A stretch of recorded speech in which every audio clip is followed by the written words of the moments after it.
দিল্লিতে পালালেন?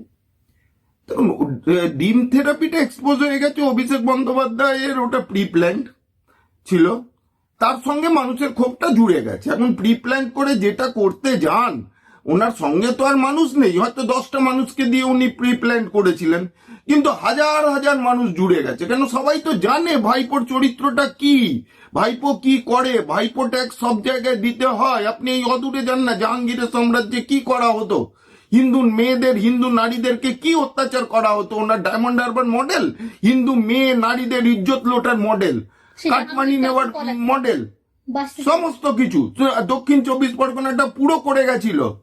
আজকে আজকে আমার ওপর শুধু না, অনেকের ওপর আক্রমণ হয়েছে।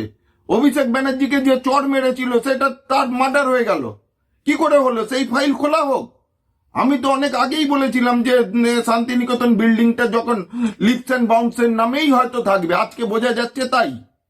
তাহলে ইডি এতদিন বাজেয়াপ্ত করেনি কেন, এত দেরি হচ্ছে কেন? ইমিডিয়েটলি ওটাকেও বাজেয়াপ্ত করা উচিত, যখন কোর্টের অর্ডার হয়ে গেছে যে লিপস অ্যান্ড বাউন্সের সমস্ত সম্পত্তি বাজেয়াপ্ত হবে।